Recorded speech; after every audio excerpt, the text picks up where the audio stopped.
for example, one guy said, I'm not effing sitting next to you. I'm not sitting next to no N-word. And he wound up getting kicked off the plane. So, I mean, racism is exhausting, is what myself and my friends always talk about. Okay, I'm gonna ask you a question. You may not like this. Are you privileged?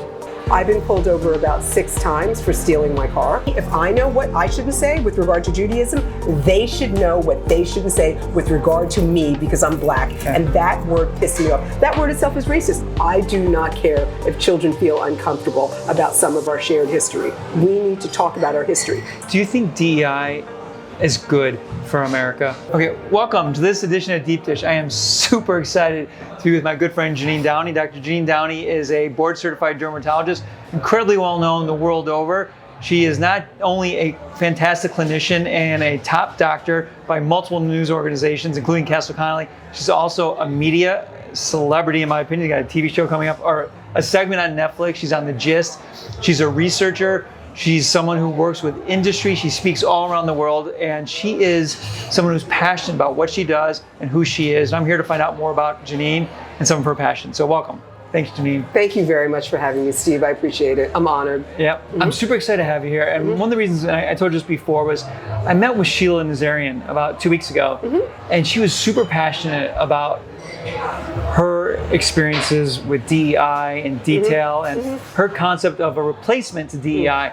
And at that time, you were going through a kind of an issue with AAD, which was trying to ban DEI. It was a big petition that came across, and it was a hot issue in our world. And you were very vocal about it. So it was one of the reasons why it was my impetus to invite you on, because I wanted to talk to you about that and get your opinion on that. Absolutely. So I appreciate that. So I am a kid of a doctor and a grandkid of a doctor. So how I got started was I looked at who was around me.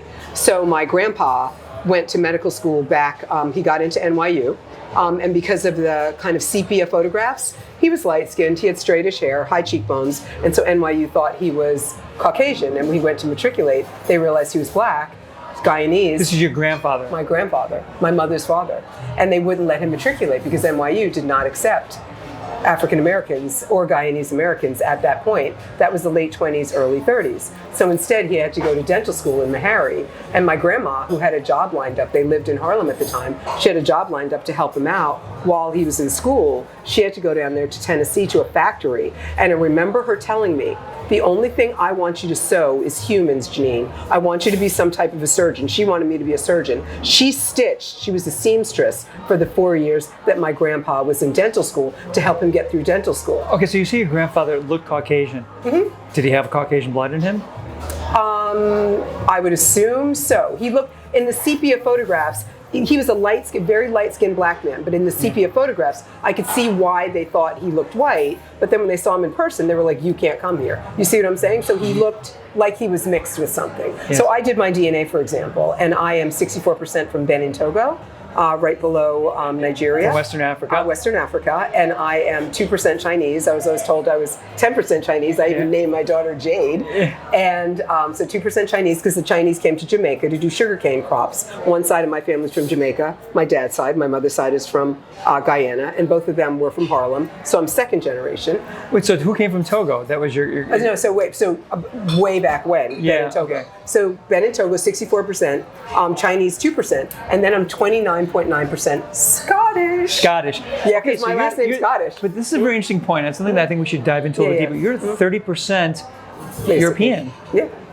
I'm 38% African, North African. Right. I know, from Morocco. And I'm Italian. So Sabrina and I did our DNA. It was really amazing. Like, she's 7% Sub-Saharan African. She's 20% Native American because she's got Inca blood in her.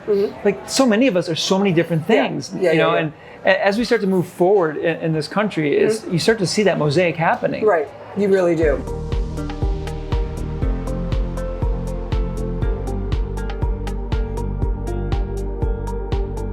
So you come from a family of doctors. Yeah. Okay, I'm going to ask you a question. You may not like this. Are you privileged? Yes, I am. How do you define that? So I'll define that for you. I actually gave a lecture the other week, and I said, in my opinion, I was born on at least second base. So when people used to come and ask me questions about, oh, you know, your parents must be so proud of you. Yes, they're proud of me, but I'm not taking away from what I did, but I was already born, you know, middle class, upper middle class, on second base. I have two younger brothers. We traveled the world when we were younger. My father is insurance and securities. My grandfather bought my mother's house outright so they didn't have to deal with redlining issues, because there were redlining issues going on then in the 60s, before, after. So my grandfather just flat out bought my mother's house for her. And then instead of having a mortgage, they paid my grandfather back for the house later, because we had some wealth. A lot of African Americans don't have that wealth. So I absolutely am privileged, 100%. When you were applying to college and medical school, did you fear that you wouldn't get in based on on being black? Did I fear I wouldn't get in? I always did really well in school. So my shtick, I had growing up, I had really bad acne, I had really bad eczema.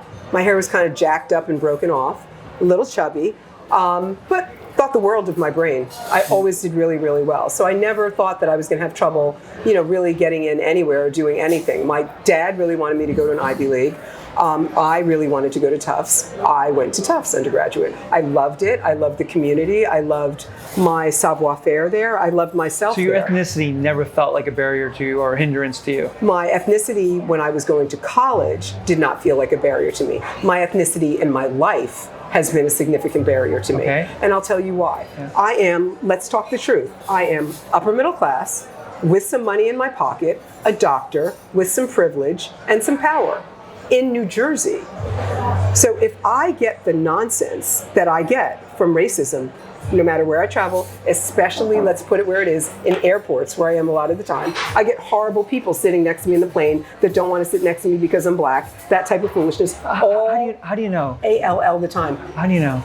Well, for example, one guy said, I'm not effing sitting next to you. I'm not sitting next to no N-word. And he wound up getting kicked off the plane. So you would know if somebody says that to you. Yeah. They're blatant. So and what blatant. It is it's sexism and racism. So it's we call it misogynoir. Moya Bailey here at Northwestern, she is a scholar. She coined the term misogynoir. So misogyny is directed towards white women, but misogynoir is directed towards black women. And so it's sexism and racism together. And me, as a privileged upper middle class African American, I get it. So my point is, what's happening with my poor, uneducated sister from Mississippi, who doesn't have any power and doesn't have any flex? If I'm getting it up here, what's happening to her? She's really getting it down there in Mississippi, right? What did Governor Tate Reeves just do? He took away all DEI stuff like in 2022, and that was 2022. And then I think a month ago, he named Confederate something month or something like that down in Mississippi. So he totally is just like ripping them apart. He's saying, oh, DEI isn't fair, but we're going to have a Confederate holiday. So he's uplifting white supremacy down there. Okay, so let's go back to as a physician, because I'm focused on that too. So you say you feel racism when you're at the airport. Do you feel just outside, anytime you're like shopping or walking around a city like Chicago, do you feel it's always prevalent? You always feel it to some extent? Unfortunately, it's always prevalent. Yeah. It's constant. And I mean, racism is exhausting, is what myself and my friends always talk about, because it's always coming at you. It's coming at you in little ways, and it's coming at you in big ways, but it's exhausting. So, simple examples of being, what do you call DWB, driving while black. So I drive a Mercedes convertible. I've been pulled over about 6 times for stealing my car. Really? In New Jersey. Come now. And I don't know what a car thief looks like, but I don't look like a car thief. Did you steal this car because you're a black woman driving a Mercedes? And when I give them everything and they look through it, they're like, oh, I must have punched in a number wrong. Because they'll pull me over and they'll say, whose car is this? Because they don't think I look like a doctor. I think I look like a doctor, but their perception of what a doctor is not me. And so just like, that is annoying and it boils my blood. But Stephen, I'm no fool. They have a gun. I have a book. The gun is going to win every time. So I'm just quiet, and I give them my license and registration, and I explain to them, officer, I've had this license plate, which I have, since I got out of medical school in the 90s. I've had one license plate, so there's no way it would be reported stolen, because this is the only license plate. It came from wherever they make license plates in New Jersey. I put it on one car, I transfer it from one to the other for my whole life. So there's no way. So they're totally fine. Do you feel this sense of racism in medicine, like when you were in the Yeah. hospital, Yeah. when you were medical Yeah. school, hospital? Yeah. Really? Yeah. Explain that to I'll me. explain. So let's see, where do I start? I was a good student at Tufts, excellent when I was an undergraduate. I did a year at American. I got a master's in reproductive endocrinology. I thought for a minute I would go a different way. And then I hated OBGYN, so I came right back. While I was in medical school, the level of sexual harassment that was tolerated and okay with everybody was unbelievable to me. And then the level of sexual harassment with African Americans in particular, I thought was just outrageous. So I trained at SUNY Health Science Center in Brooklyn, affectionately known as Downstate for medical school. And the level of sexual harassment that was directed against me as a black young woman, I thought was just crazy. And so I was constantly having to go back and forth to the deans. The head of medicine was trying to get me to sleep with him. A, he was married. B, it was a hell no, a firm hell no. And C, this is crazy. Did you report him? Yeah, they didn't care. He got a lot of money. Him and his brother both got a ton of money to the school by their different research opportunities that they would do. So of course I reported him, but it didn't matter. But the bottom line is, so someone is threatening you or trying to coerce you into having sex. In medical school. And everybody else is okay with it. And you reported him and nothing happened. He did it for years before. He's done it for years. He's made people drop out of medical school. He had done it for years. But he'd never done it with anybody that was upper middle class, that was like, I'll get a lawyer. Because my whole thing was, I'll get a lawyer. Was an influence on this man? Sorry? Was your skin color part of the influence of why he harassed you? He was African American himself. And he was married to somebody that was Caucasian, and he was always talking shit about how horrible black women were, but yet he would run after us. So he'd basically raped somebody the class the year before me. Then it was my turn, so quote unquote, and I was like, I'm not having this, and I'll tell on you, and I'll do this, and I'll do that. Where else in medical school have you felt racism acutely? Acutely, the classes. Like I remember one time I was sick as a dog, Stephen. I had, some flu, whatever. And so I was just like snotty and coughing. And I was like, I raised my hand, and I was in physiology, I think, and I had to go to the bathroom. And so, they followed me and they checked the bathroom, and then they checked me, and then I went and I snotted, and I went to the bathroom and they checked and checked. I'm like, get out of here. And I remember talking to some of my Caucasian friends, and they were like, what were they doing? And I said, well, they thought I was cheating. They didn't think I was really sick, because the level to which they were making sure that I didn't have cheat notes in that bathroom was ridiculous. And I heard from a lot of my other friends, Brooke, a Jewish girl that I went to school with that I was friendly with, she's like, they never do that crap to me, and they don't do it to this one, and they don't do it to that one. That's not cool. So it would be noticeable from other people. How many girls in your class besides you were darker in medical school? Yeah, darker color skin. I went to Downstate. We had like 550 people in our class. I would venture to say we probably didn't have any more than 25-ish black women in the middle of Downstate. I mean, you think that we'd have more, maybe 30, but not a lot. They all think the same as you? I was the most outspoken, and I was the most upper middle class. You were the most outspoken? Can you imagine? I have a hard time believing that. Yeah. And then in internship, it's not just, like, because people think that when black people are discriminated against or harassed, that it's only white people doing the deed. That's not true. So for example, when I was in internship, there was a half Jewish, half black head of the program. And she couldn't stand me for no reason. I'd just broken up with my boyfriend, so I had no man.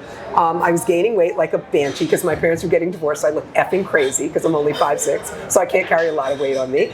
She was an ex-Olympic gymnast with muscles everywhere and this gorgeous body, and she was married. And I was like, why are you jealous of me? You've got it all, and you're running the program, and I'm an intern. Why are you jealous of me? And it came down to economics. Her perception that I was raised with more money than she was raised with, and she didn't like that. So she put me on some of the most horrible. Usually, as a first year at Cornell, as an intern, you get three weeks at Memorial. She put me on 7 weeks at Memorial. I'm sorry, those children with cancer will break your heart. Really, 7 weeks? So that almost had me, like. So she was against you, discriminating against you because you came from privilege, because you're wealthy.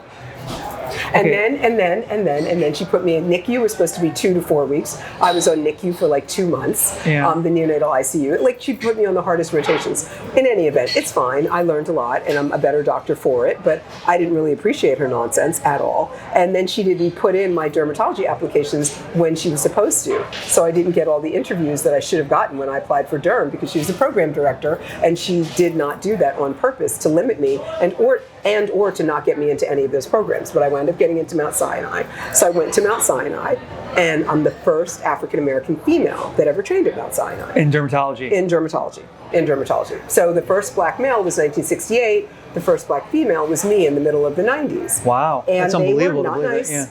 They weren't nice to you. What do you mean? No, they were pretty rotten. I've been very open about it before. They didn't want me there, and I didn't care. Because of your skin color, because you're a woman, or because you're privileged? There was one guy who he's short South African Jewish guy, who will remain unnamed, but people can guess who it is. He was a visiting attending, and he would call me the N-word all the time, and people knew, and they would say, "Oh, don't worry, Jeanine, that'll make you tougher."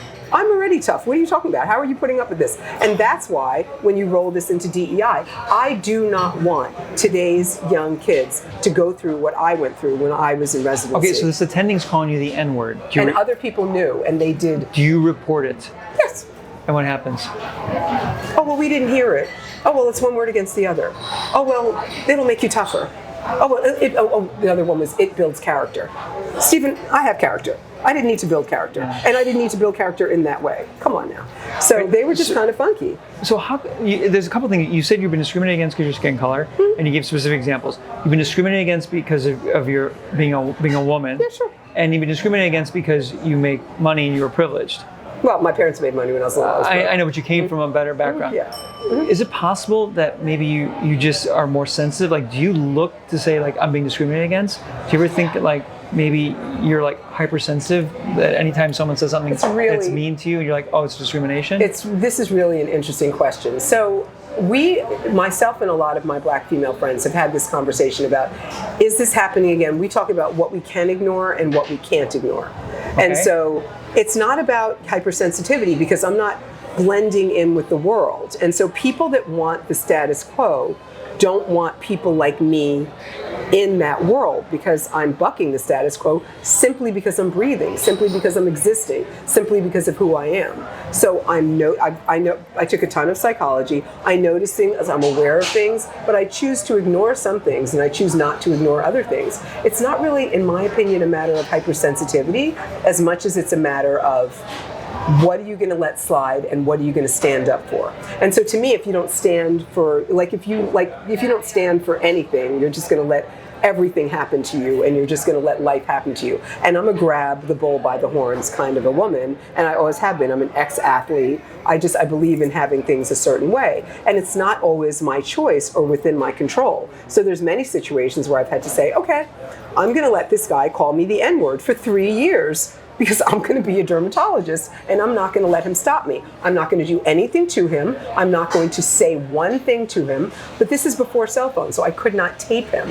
Nowadays, when people complain to me about sexual harassment or racial harassment, I'm like, where's your cell phone? What's wrong with you? So do you recommend that someone calls someone a bad name today, or a cop pulls you over, and you said how you've responded is you were very nice to the police officer, you gave him your...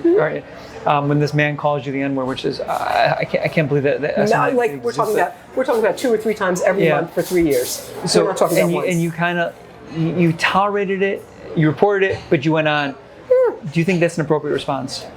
I don't, because I should have probably done more, but I didn't, because I wanted to get my 2 years in Durham, and then I was chief resident in Durham, and then I got out of Durham, and that was that. So it was not because I should have fought and I should have done more. Are you ashamed of yourself that you didn't report it further? No, I think I did what I could at the time, but I mean, basically they were not, for example, they asked me to, what did they ask me to do? They asked me to basically, there's a paper that was being written, and they wanted me to alter some stuff within the paper.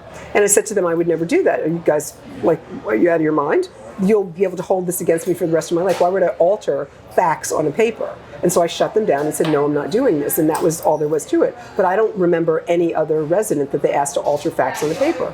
It's just not, some of the stuff that was done to me, or tried to be done to me, was not cool. But with that, the N-word, it was my word against his word, although people heard occasionally, but those people weren't coming forward. So I sat there and I did what I had to do. But now, when I'm out of the program, board certified and have more power, I look at the residents that are coming up today, and I want to to be able to help them as much as possible. To me, what DEI is, diversity, equity, and inclusion, it's sending the elevator back down to the ground floor to pick up underrepresented minorities like myself. Dermatologists, just for this show's information and for your information, Black dermatologists are 3.6% of working dermatologists here in the United States of America. We're about 14% of the regular population. Latino dermatologists are roughly about 5.5% of derms here in this country, about 19% of the regular population. And Native Americans are less than 0.5%. And roughly, I mean, we've wiped out, we Americans have wiped out Native Americans, so maybe they're like 3% of the population, but we're considered the underrepresented minorities here in the United States. So I'm sending the elevator back down to the bottom floor to get underrepresented minorities that are qualified and bring them back up. So I want to get to that because I think that's a really great analogy. But first, tell me how we got there. 20 years ago or so, you finished medical school. We don't want to give away our ages here, but how has it changed in that 20 years? I mean, has affirmative action been successful? Has there been affirmative action? Has the feeling of sexism and racism gotten better? I mean, dermatology used to be, you had a women's derm society to put more women into the society. Right. Now I think it's over 50% women or something like that. It is. So clearly that's been somewhat successful there, I imagine. Do you think it's changed? Has medicine become a safer space or a more comfortable space for people of color or for genders that are different, or females? Is it a safe? It's a good question. For me, in general, I see a bit more diversity, and I'm happy about that. I see a bit more equity, and I'm happy about that. And I see a bit more inclusion, and I'm happy about that. So it's improved some. We are not, by any stretch, in my opinion, where we should be at this point, and that's really what frustrates me so much. But why aren't we there? Well, you can't spell medicine without D, E, and I in medicine, right? You can't. Okay. And there was an article about that, so that's not my smart word. That's somebody else's smart term. But basically, a lot of doctors believe in ultimate fairness, and a lot of others don't. Fairness. Fairness. How do you define fairness? So, for example, when you're looking at who gets into dermatology, let's talk about the AAD. The AAD, American Academy of Dermatology. American Academy of Dermatology. Back in January, I became aware of a petition that was out there saying to remove all DEI. But they didn't say remove all DEI. They said sunset all DEI. So just like I'm aware of what terms I shall and shall not use with reference to Judaism, with reference to this whole thing happening in Israel and Palestine right now, I grew up in Teaneck. I went to downstate. I trained at Mount Sinai.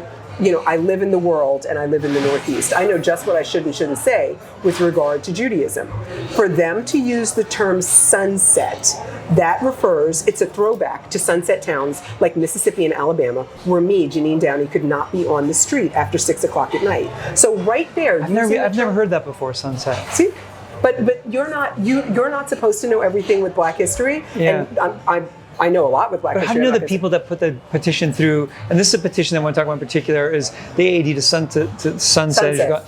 DEI, because they wanted to end it. But how do you know that person who put that through knew that? I've never heard of sunset That is cities. Racist. So they could have put dismantle, they could have put dissolve, they put sunset. On purpose, you think? I believe that was on purpose. Maybe you're seeing everything through a lens of racism, well, though. I could be, and I very well could be. But to me, if I know what I shouldn't say with regard to Judaism, they should know what they shouldn't say with regard to me because I'm Black, and that word pissed me off. That word itself is racist. So just when I saw the petition, you talk about getting your claws out, and I am not one. When it comes to me, get your claws out with me, it's not going to be good for you. You know what I'm saying? So I saw sunset and I was like, wow. So I involved white friends, Black friends, Latino friends, Asian friends, tried to figure out what Native Americans I even know within the world of dermatology because it's so embarrassingly few of them. I wanted disabled people involved with this. I wanted people with thick accents involved with this because I felt like all of us together show the rich diversity of dermatology. Okay, tell me, what does DEI mean to you? Like each word, diversity, equity, inclusion. Define each word as you see it. Okay. So diversity just means diversity. So that means Black people, white people, gay people, Jewish people, trans people. It means the disabled. It means all kinds of religions. It means all kinds of abilities. So then who doesn't it include? Diversity includes everyone. Diversity includes everyone. A white Caucasian person from the north in Spain? Yes, it does. So everyone's included in diversity. Everyone's included in diversity. How can everyone's however, usually in America, in powers, circles of power, it's mostly whites. And so there's not a lot of diversity. For example, there was something I did at the ASDS that you tried to attend because you were in the back, but then you had to go to another lecture. I saw some of it. Okay. You had to go to another lecture. Yeah. But I was talking about venture capitalist groups and how if the VC groups, because it's a straight study of them, if they have women, they tend to do better financially. If they have diversity, like as in anybody brown, a woman, they tend to make more money and they tend to cash out with more money. So, but diversity does mean everybody, but it means everybody, like as in a little of this, a little of that, not 97% white and 3% everybody else in there. It means diversity. It means having opinions and having voices within that. Equity is equal outcomes, basically. So whatever that means to somebody. Like from my perspective, equal outcomes. Myself and my 2 co-residents when I was in dermatology at Mount Sinai, we all had equal outcomes because we all graduated and we finished the program. Only 2 of the 3 of us were chief residents because of our board scores and because of our grades. So it was myself and somebody else, a white male, that I was co-chief resident with. But we all had equal outcomes in terms of the fact that we all finished with degrees. Yeah, but there were two chief residents out of 3. Out of 3, and why, so that wasn't. Shouldn't that be all 3 then? No. Why? That's equity, isn't it? Every single year, they only have 2 chief residents at Mount Sinai. That's that's an equity by your definition. Your definition is equal outcome. So, I mean, equal outcomes depending on board score with that. That's all. That depended on board scores. But the DEI right now, and you can tell me if I'm wrong, because I'm reading. Thanks to you, I'm reading Ibrahim Kenny's book right now. Oh, are you? Yeah, I'm on chapter 3. So, but in his theory, it's like he thinks that testing, like standardized testing, is racist, and he doesn't really. That's Mount Sinai's rules. That's not my rules. That's what I was going to say. So you believe in testing? Well, standardized testing. Do I? Oh, yeah, okay. So I want to take a break, and this is pizza. So I brought you here because it's one of my favorite places for pizza in Chicago. It's called Robert's Pizza, if you didn't know. So it's thin crust, and we were here last time. I really like it a lot. Hopefully you get a chance to enjoy it. And if not, you can bring it home to Michael or Jade. Okay. No, I'm going to have a bite of it. Okay, yeah. All right.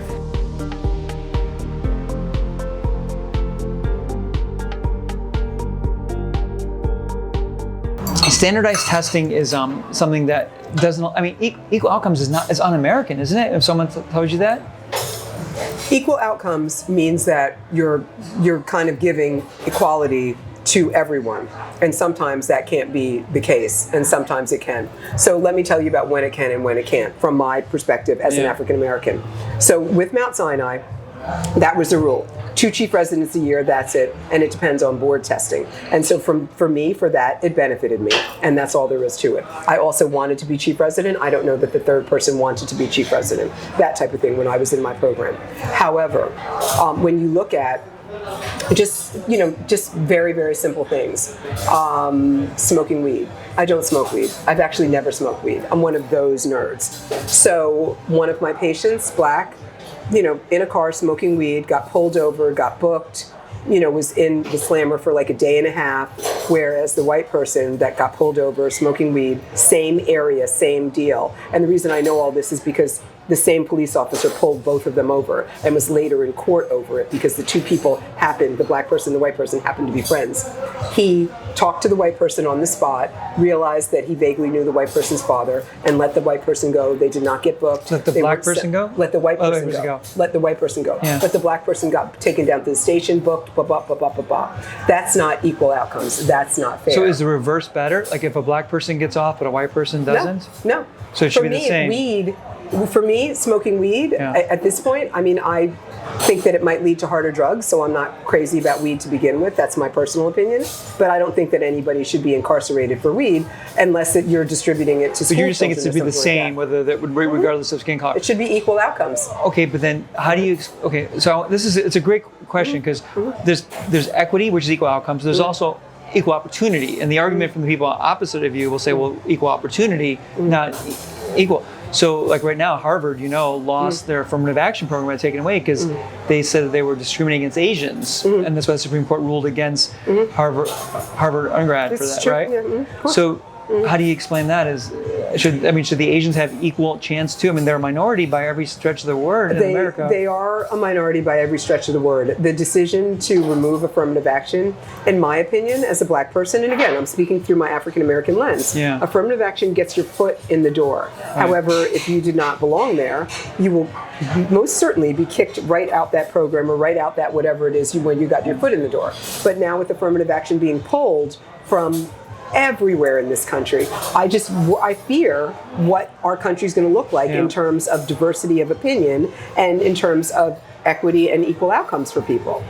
Okay, so because I want to go back to each word, because equity of outcomes is a difficult thing. Like, you don't pay every person in your office the same, and so that would be equity of outcomes. Everyone should get the same amount of money, regardless of who they are. No, it's what they do, what they put into it, how long they've been with me, what they're bringing to the table, and quite frankly, how much they're producing, right? So it's a bunch of different things. Well, why can't you do the same thing in medical school? Like, you produce better grades, you work harder. That's why you get into dermatology as opposed to getting into whatever other specialty, because dermatology is the hardest thing, right? Isn't derm the hardest thing to get out of medical school? And then plastics is way up there, and orthopedics is really difficult as well. So how do you see equity taking place in dermatology or in medicine? Like, if you were creating equity, how would you design it so it would be Well, I do think that it needs to be a meritocracy. So I will say that. So in other words, here is a case where, for example, at the AAD meeting, American Academy of Dermatology meeting, my opposition, so I was on the pro-DEI side, my opposition on the anti-DEI side, they said that, what were they saying? That a lot of these people that were now coming into dermatology did not deserve to be there. And they started referencing quotas. Now, the minute you say quotas, all of us were kind of like, literally, it was something out of a Spike Lee movie. Like, everyone in the audience that was brown went, oh, like that, because now you're telling us what you really feel. So what you're really saying is that you think that brown and black people got to dermatology because of quotas, when the reality is that dermatology is a meritocracy. It's based off of, your board scores, based off your interview, based off this, based off that. And I'm not crazy, per your question about standardized testing, but it is something that they measure in dermatology. So therefore, I didn't make it important, dermatology made it important, but therefore it is important. All of the chairmen from all the different departments, I'm talking the South, West, Oklahoma, I'm talking Florida was up there, Texas was up there, Massachusetts was up there, Jack Resnick himself, the chair of the AMA, he got up there, and he's a professor and emeritus chair of, UCSF. He said there is no quotas in dermatology at all. This is a meritocracy. My residents are among the best and the brightest. And he pointed to the audience and he said, I challenge any one of you who thinks you're better than any of my residents to come up against my residents, because my residents will beat you out. So there are no quotas in dermatology. It's all based on a meritocracy. But the minute you start talking about quotas, you're basically looking down your nose and telling your black and brown colleagues that you don't think we deserve to be there. And it's not cool, it's unwarranted. And quite frankly, quotas have been outlawed. The Bakke decision, Alan Bakke, 1977, 1978. So let's say quotas have been outlawed since 1978. So there are no quotas. So to be bringing that up in 2024 is sheer lunacy. And what it does is it makes us, the pro-DEI side, see how non-serious. Okay, so you say there's no quotas, but affirmative action, the whole point was to bring in people of different backgrounds, wasn't it? Based on that was affirmative action, that was some of it, but then the rest of it, it really has to do with equal opportunity with, affirmative action. But nowadays, every single affirmative action program after the Supreme Court's decision last year is being dismantled. But there still is a need for equal opportunity and equal outcomes as much as we can. And then in terms of inclusion is about inclusivity. It's about everybody feeling like they have a voice and like they can contribute to the greater good. If you look at some more diverse companies that have a lot of DEI policies, they make a lot more money. Like Pepsi doesn't sell to white people. Coke doesn't only sell to black people. You know what I'm saying? That's not how it works. Mm-hmm. United doesn't have a black section on their plane and a white section on their plane. Thank the Lord, right?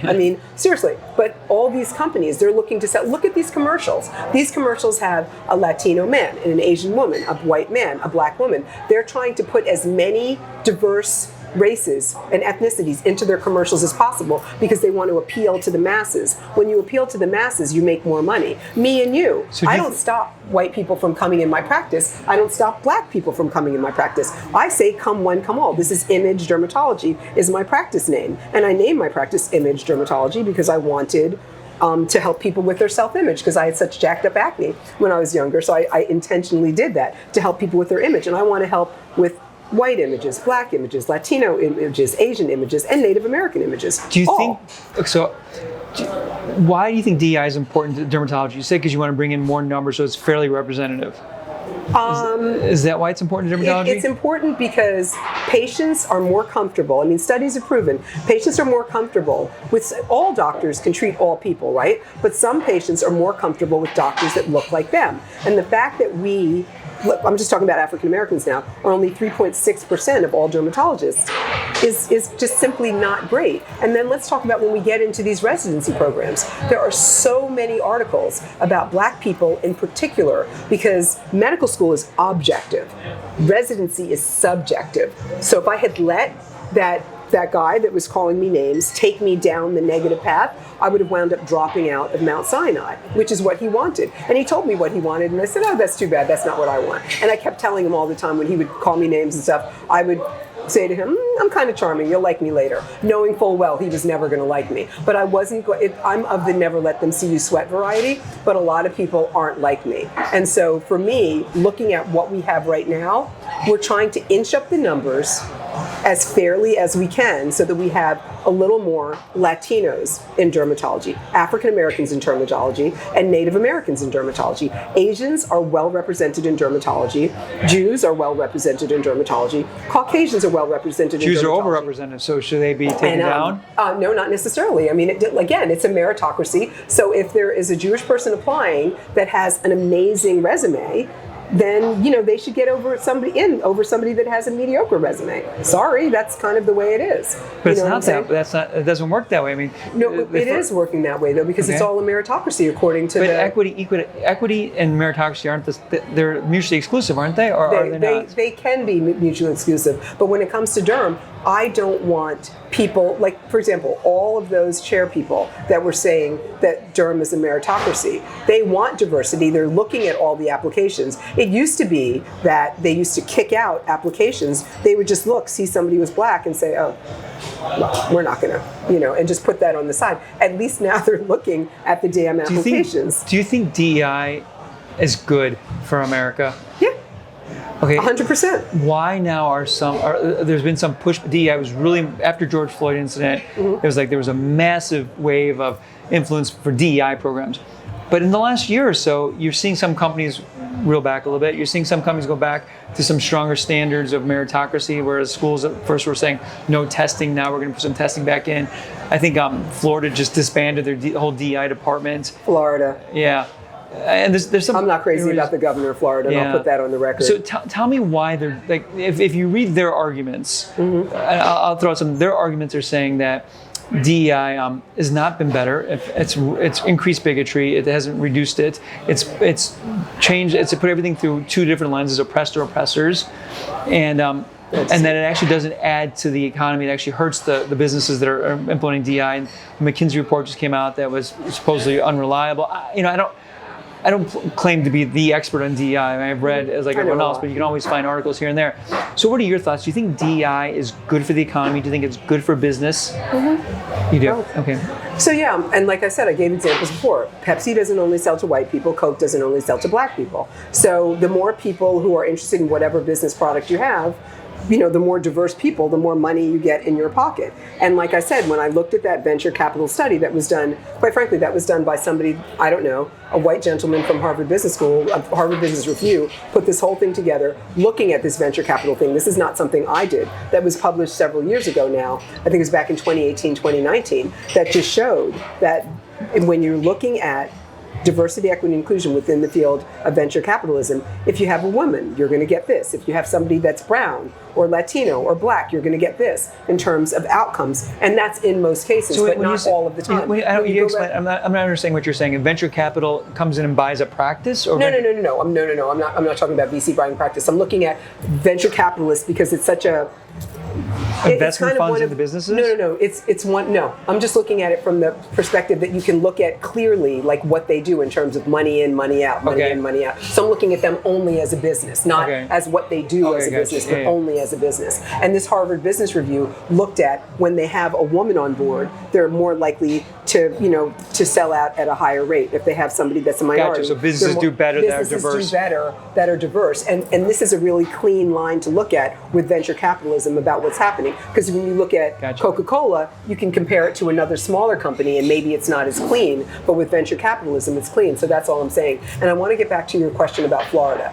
So Florida is, it's just really upsetting to a lot of, my colleagues. I mean, people feel like it's not, ever since Trayvon Martin was killed there, quite frankly, with the stand your ground laws, I don't feel like it's safe. And I feel like there should have been much more rallying after Trayvon Martin. But George Martin was Hispanic too. Pardon me? George Martin was Hispanic. Zimmerman, sorry. Zimmerman. And he got acquitted. He's, in my opinion, a horrible human being, and I can't wait to see what happens with him ultimately, because karma. But in the meantime, he got acquitted. He did get acquitted. I don't believe that they should have acquitted him. I don't believe that a black boy in a hoodie is threatening, and I don't believe that any of that should have happened. I don't believe in vigilanteism. I don't believe in it with this subway, with the guy that was playing the instrument, the one that was in the subway that the Marine subdued and he died. Oh, yeah. I don't believe in vigilanteism. I don't believe in any of that at all. But going back to Florida and what DeSantis has done with Florida, I think is, quite frankly, criminal. When you look at these institutions in Florida, you see doctors leaving in droves right now, OBGYNs, because of what he's doing with abortion right now. And I'm Catholic and proudly pro-choice, I'll just say for the record. But you also see students leaving in droves. I know some elite athletes that have not gone to school in Florida as a result of his discrimination and what he's done with these schools in Florida. Taking away, you can't have black fraternities or sororities. You can't have black clubs. You can't have gay clubs. You can't have black. They have don't say gay. They passed all this stuff last May. The law never said don't say gay. If you actually read the bill, it never says don't say gay. It says you can't teach kids from like kindergarten to third grade about gender identity or sexual orientation. But there's more to it than that. It's not just until third grade. It's or unless they have like unless they're age appropriate or something. I know. I'm just thinking. But then then all the banning of the books in Florida also. They got reversed. Banning books bans. No, it's not all reversed at all. Banning books bans knowledge, and and burning books burns knowledge. And so if you don't want your kid to read a book, don't let them read that book. But don't try to impinge upon my child from broadening their mind and broadening their opinion and broadening their world. But no, literally, you can't have gay clubs, you can't have trans clubs, you can't have black clubs, you can't have Jewish clubs. Those clubs aren't allowed? On college campuses, on publicly funded college campuses, he's prohibiting all of these different clubs. I'm thinking to myself, when I was at Tufts, this was May of last year, of 2023, that they passed a lot of this, super secret stuff, and it really annoyed a lot of us. But I know a lot of athletes that aren't going to Florida as a result of that. I disagree as a black woman with what they're doing down there. I am not a governor. I am not running for office, and I will wait for him to get out of there, and hopefully some of this stuff will be reversed. And in the meantime, I will be careful, because I have to go to Florida a couple of times in the next year, only because of Durham meetings. Otherwise, quite frankly, I wouldn't go, because I don't want to spend any of my hard-earned African-American money in Florida, because that's how I feel. Wow. I do not like the state. I would not do anything in Florida. If I could not go to any of these meetings, I would not go, but I don't have a choice. I have to speak. I have things to do. I tried to get them to change the location of the ASDS meeting from Orlando, because I'm that uncomfortable with it. I'm not comfortable with Florida. So, DeSantis ran on the anti-wokeism. How does DEI and wokeism come together? So woke is a term from lead belly. Do you know that, from like the 1930s? No. So the term refers to the Scottsboro. I knew this was going to come up, so I studied in advance. Okay. So it refers to the Scottsboro boys in Alabama. So it's a term about stay woke or stay alert or stay awake, or what happens to what might happen to you is what happened to the Scottsboro boys. And as we know, they were 9 of them were said to have raped a woman. Some stuff was recanted. Some of them went to jail. Am I speaking right? I'm not sure. Did one of them die? I'm not sure. But I know some of them went to jail, some of them got released. So it was a song from Lead Belly originally that was Stay Woke. Woke to me means staying alert and awake and knowing your surroundings. And when I go to Florida, I will be staying woke because I need to be alert and awake and aware of my surroundings. Okay, and that's all there is to it. But wokeism, the thing the political movement or the ideology he's kind of running against was this concept of oppressors or seeing things through a racist lens or microaggressions or safe spaces that are so popular on college campuses. He's like, we don't want that here. Or giving hormone drugs, reversing, hormone changing drugs to young kids who want to be, who are being trans. So he rose to popularity on that in Florida. It failed across the country, obviously. How is DEI? Is wokeism because of DEI? Like, would there be wokeism without DEI? Or are they one and the same? Are they together? So, my lens, my opinion. That's what I want. So, critical race theory was like the boogaboo of the 2020, and then anti-woke was like the boogaboo of 2022, and now DEI is the boogaboo of 2024, and they're all anti-black, and that's all there is to it. So the critical race theory, for example, what critical race theory is taught to second graders? None. We need to teach about Harriet Tubman. We need to teach about slavery. I don't care if children feel, I will say this for, I do not care if children feel uncomfortable about some of our shared history. We need to talk about our history. Those that do not know their history are bound to repeat it. In Germany, there are no memorials of Hitler anywhere, nor should there be. Where he killed himself with the cyanide pill is a parking lot's paved over it. And there's probably the joke from that movie that we both watched is that there's a Volkswagen dripping gasoline onto that area. And that's the way it should be. Here in America, we're fighting over Confederate holidays. We're having Tate Reeves say, oh, we can't have DEI, we can't have wokeism, but we're going to celebrate this Confederate alliance. What are you talking about? I mean, to me, all of that is utterly ridiculous. But those are taglines. MAGA people, they have a word called, for DEI, they call it didn't earn it. Like DEI didn't earn it. That's what their joke. Haha. To me, it's not funny. Didn't earn it. The living, breathing example of not earning it is stealing 2 billion, right? 2 billion acres from Native Americans, right? Enslaving black people for 246 years. Let's see. I think stopping Asian immigration until 1965. Women didn't have But right. America is not the only country that's done this. Oh, no, it's around the world. I know. Slavery's terrible, right? But it's been written in every single Bible and religious textbook talks about slavery. They do. Even the Hammurabi Code talks about slavery. They do. So it's been around, and the U.S. was second, I think, or one of the was early on to reverse slavery legally. Well, it's 246 theory, right? years of slavery, and then it was another 100 years of Jim Crow, legalized segregation, and basically racial terrorism. I'll call it as a brown person. But basically, when you're looking at didn't earn it, I mean, stealing all that land, making women not have economic freedom until 1974. Asians couldn't come here legally until 1965. That is the living, breathing embodiment of didn't earn it because they stole it all and then not having to give anything back in the form of reparations to women, to Asians, to Native Americans. Are you in favor of reparations?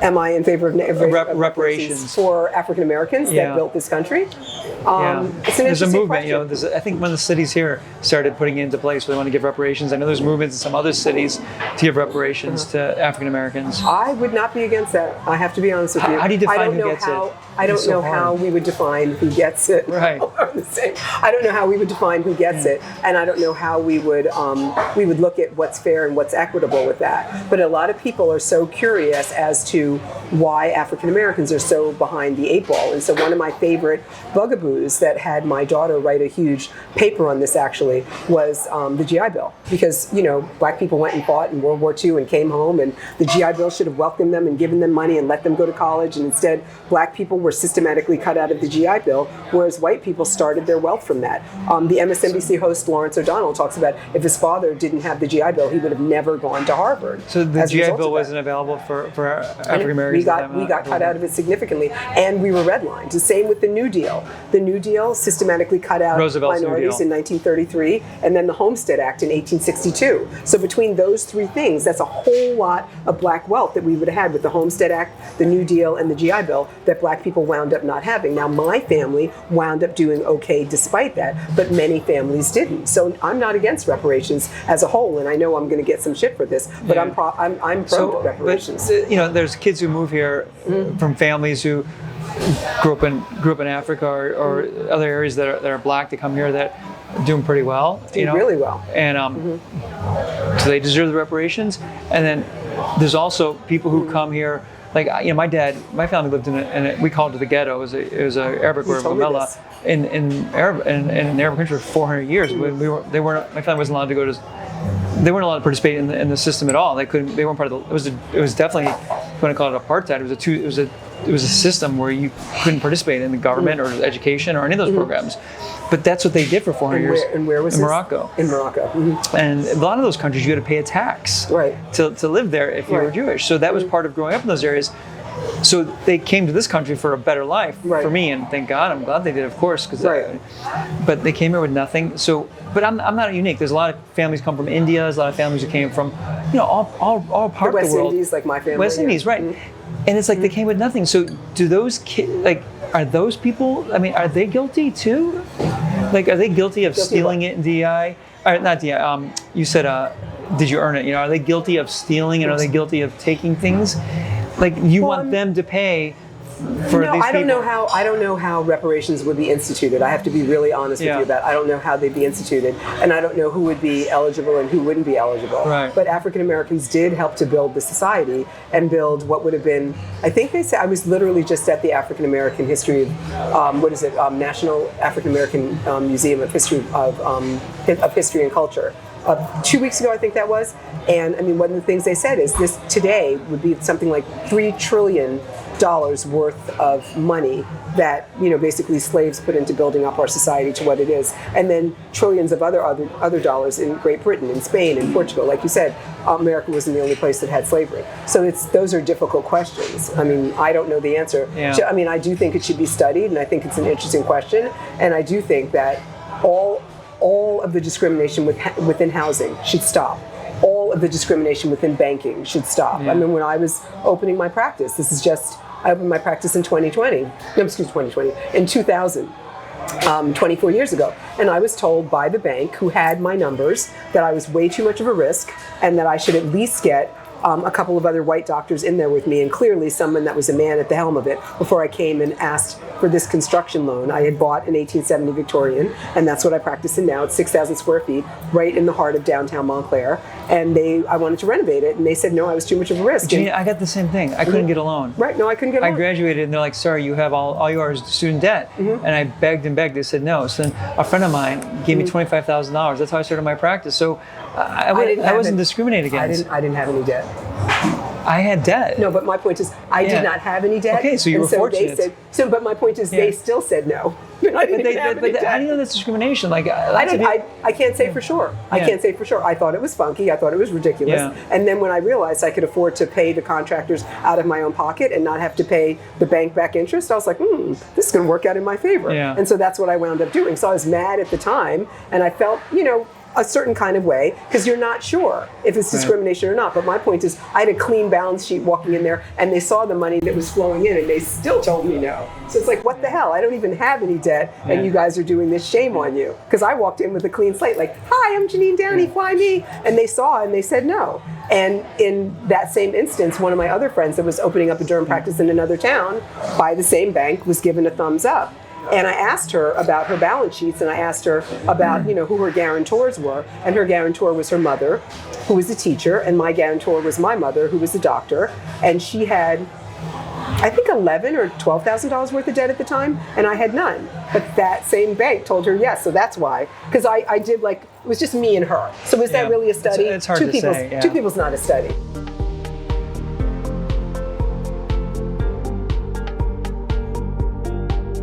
So there's a question I want to talk to you about, and that's I was with Sheila 2 weeks ago, and we were talking. Sheila Nazarian, who's very vocal and active against DEI, as are many people that when that whole incident came up with AAD. And there's a lot of Jewish people who feel like DEI is anti-Semitic.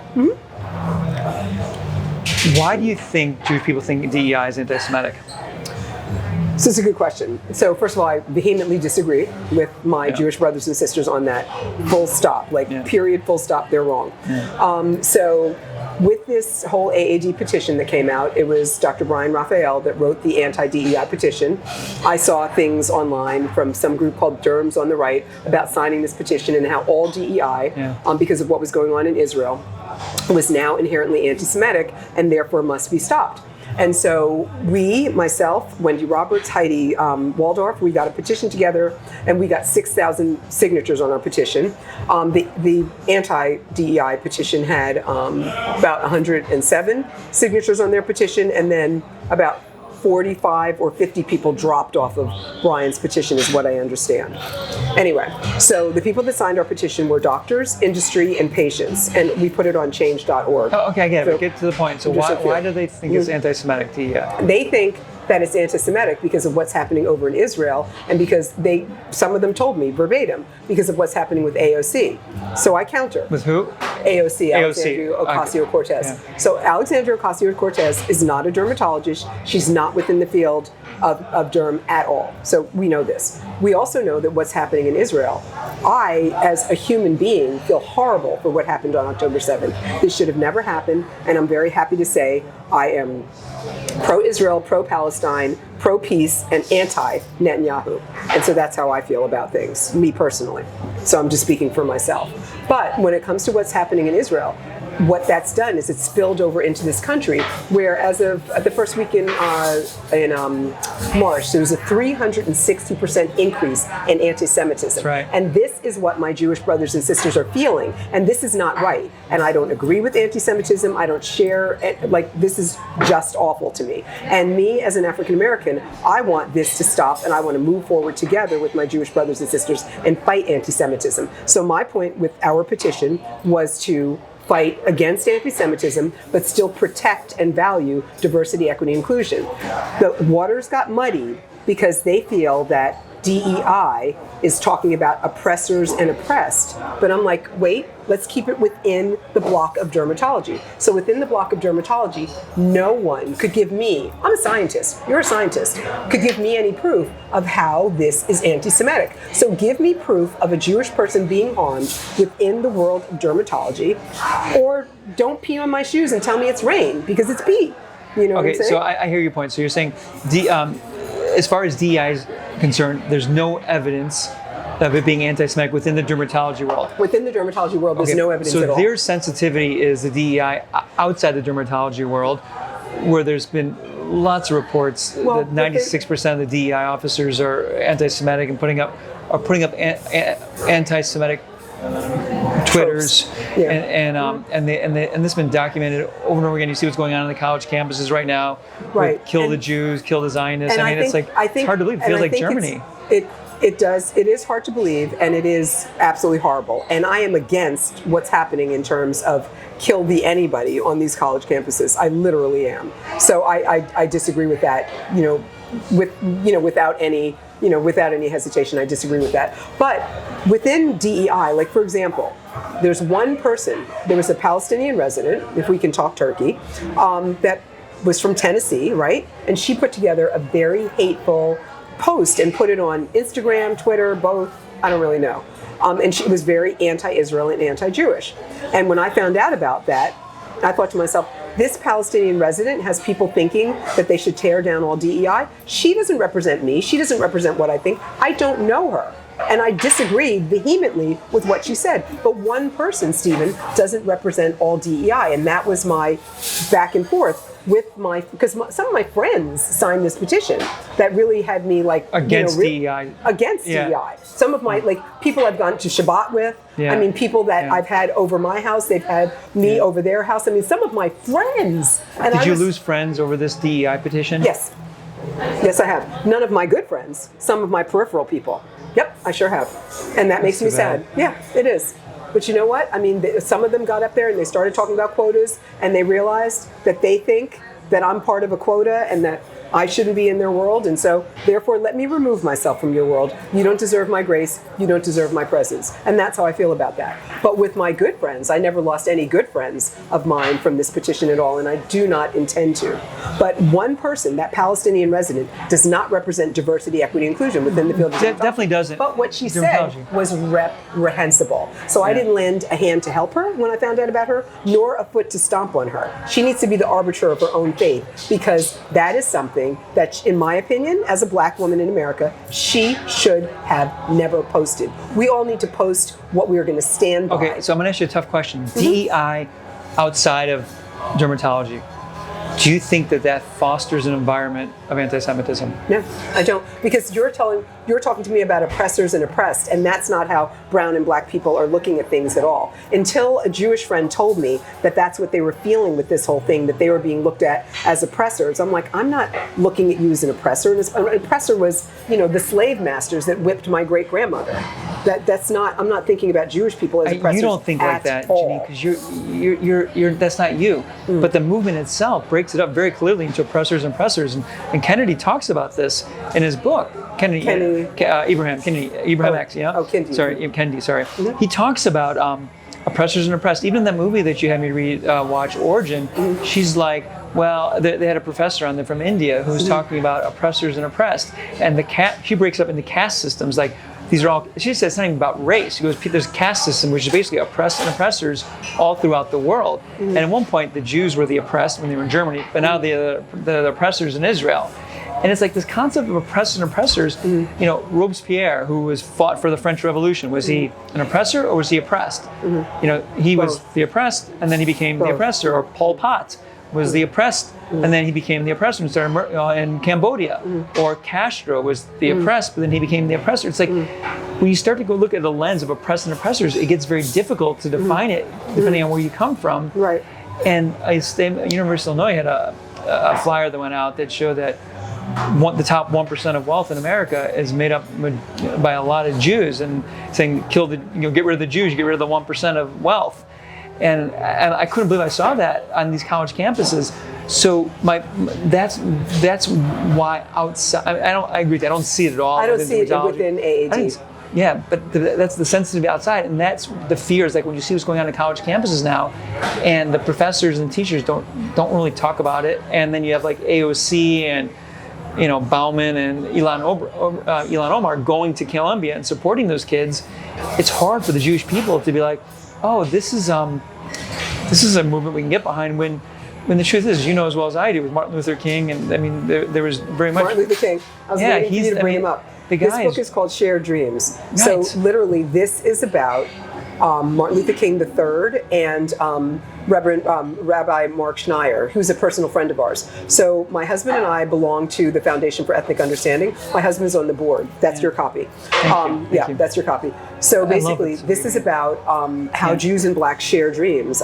If you look at Goodman, Cheney, and Schwerner from 1964, two of the three of them, the Mississippi, 1964, Philadelphia, Mississippi, and the three of them got killed. Yeah. Two of the three of them were Jewish, that were there bearing the cross, trying to get people to register to vote. Right. Jews and blacks have shared dreams. Always. I think we're on the same trajectory always. I do think that a lot of people look at what Jewish people have been able to accomplish, and quite frankly, they get upset, and that's not right. Stephen, the best person to compete against is who?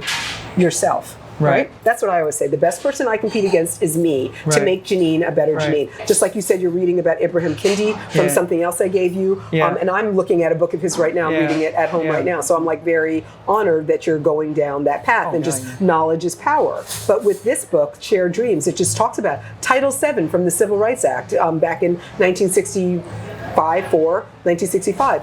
Jewish people would have never had the ability to leave work at 3 p.m. to go to Shabbat if it wasn't for Title VII of the Civil Rights Act. And a lot of people don't realize that. And I'm not saying that other people are able to leave for their religious purposes also. But my point is that we have this shared homophily, and we should be together on these things and not be apart. The level of anti-Semitism, when I see people barking that are brown and black about, negative things about Jewish people, and I've stopped people. To me, I consider myself an anti-racist, and I'll give you an example. I had a lovely woman who's, white Anglo-Saxon Protestant in my office.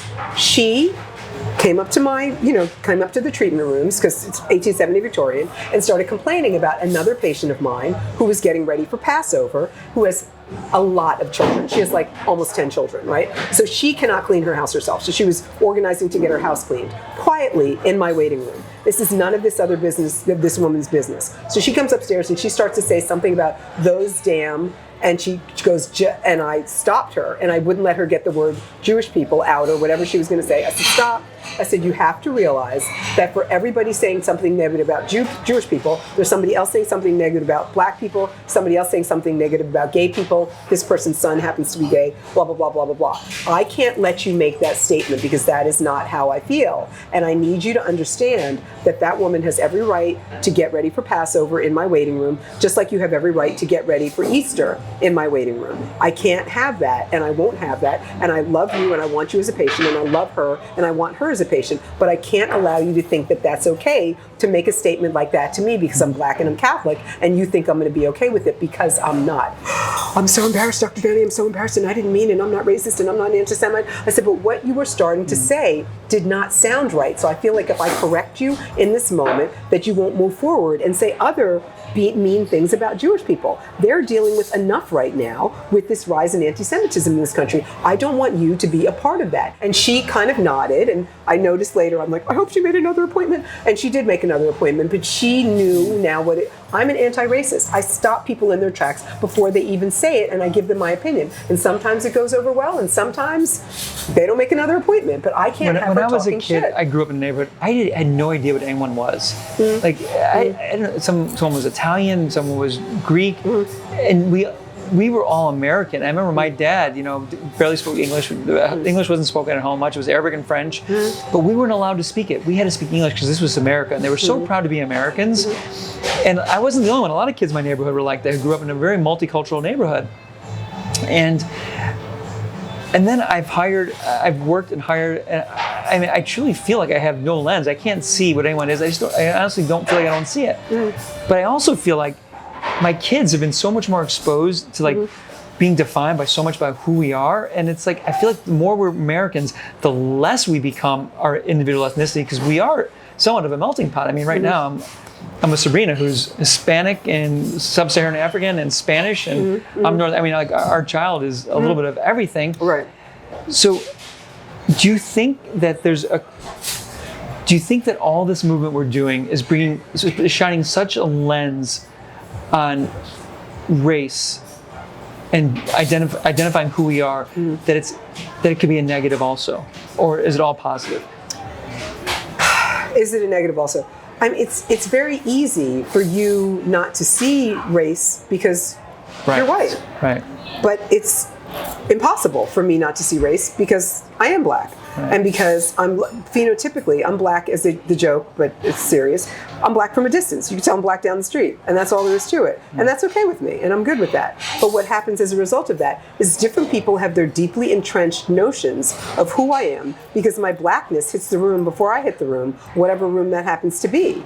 And so I think we need to celebrate each other, but I think we also need to be acutely aware of who the other person is. And I think that's not necessarily a bad or a good thing. It just is a thing. And I want to say one more thing about this AAD DEI stuff. Yeah. When we all got up there, the anti-side gave a 3-minute speech. He was booed. He was booed. They booed him. Yeah. No, he was not rude. He was not rude. I mean, he was speaking before a panel. He was polite, but he was booed. And then when I got up there and I gave my 3 minutes, I got a standing ovation, which I've never had one of those before, and I see why the celebrities like it so much. I was like, oh my God, for me?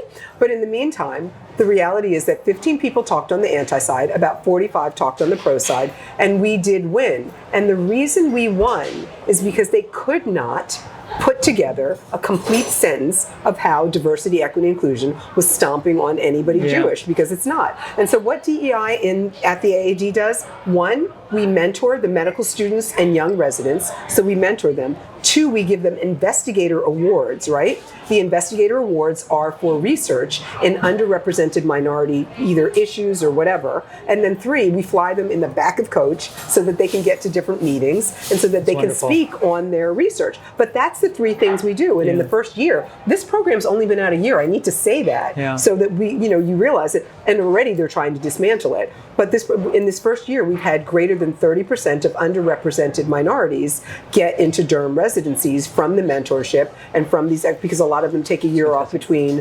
whatever it is, and getting into derm residency. So they're getting in. So tell me the path forward. Like, so how do you see the future? Like, where's this going to go? And what are your solutions or thoughts, or what would you do to mend fences, to bring people together so that we have a more diverse and inclusive world? So we wanted an ad hoc committee added on to the American Academy of Dermatology, specifically that fights anti-Semitism, Islamophobia, and anti-LGBTQ, and basically anti-everything, but focusing on anti-Semitism. So that is one of the things that they said yes to, because our side won, as I like to say, for now, but we have to stay vigilant. So me, for the future, I would like to see us work together.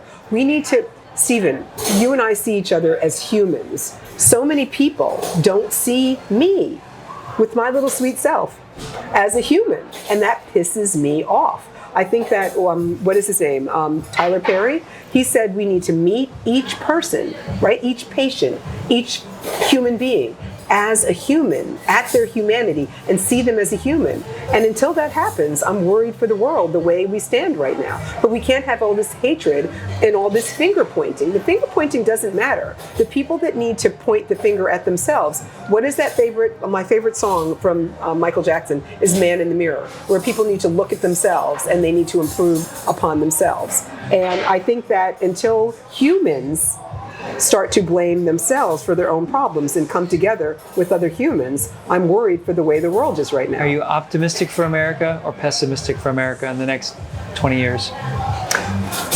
I'm an eternal optimist. I see the glass as half full all the time. So I'm an eternal optimist. And so I feel like we have to improve, we have to change, we have to make things better. And I think we have to make things better in terms of our environment, in terms of race relations, in terms of improving anti-Semitism. We have to make things better for our society, for our future, so that we can survive and so that we can thrive. I think that that's absolutely critical, but I'm always an optimist. So you're optimist. I hope I'm right. All right, I could talk to you for another 2 hours, but it gives him too much tape to cut. Yeah. All right, thank you so much. I appreciate it. Thank you so much for having me on. I appreciate you. Mwah.